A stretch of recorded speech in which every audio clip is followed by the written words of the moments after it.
Hello class and welcome to our first video. It's called Variables and Units, and we have an essential question. What are variables and units, and how do I identify and use them?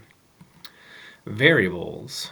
It's something with a scientifically measurable numeric value. They may change over time.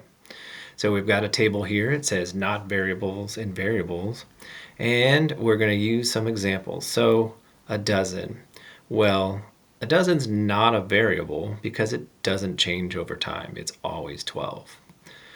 Your brother is not a numeric value, and how good is pizza is difficult to measure objectively, like with a ruler or a thermometer.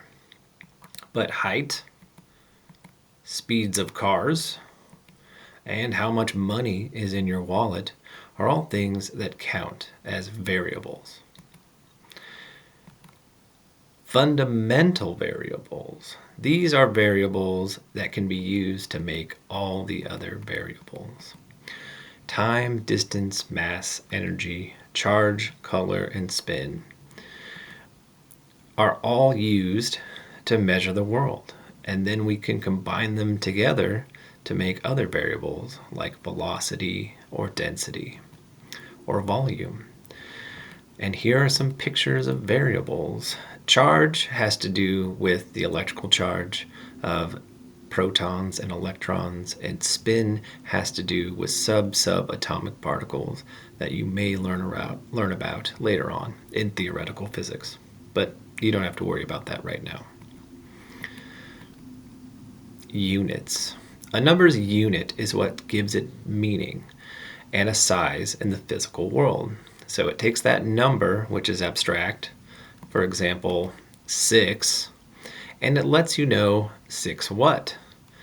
Is it $6,000? Is it 6 high shoes? Or is it 6 of something else? Maybe something you don't want, like a poop.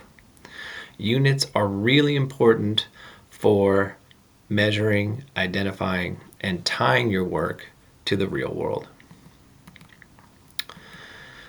Here are some variables that we're going to use a lot in class.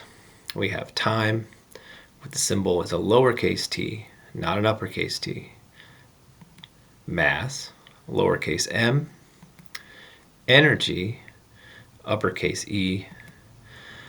And what you'll see next to it in yellow are the SI units, or the International Standard Units, which all of the scientific entities in the world agree upon, so that when they send information between each other, they all know that they're talking about the same thing.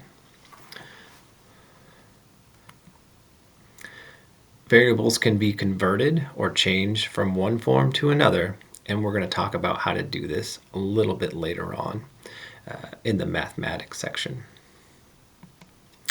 So let's summarize. What are variables and units, and how do I identify and use them? And here's a picture.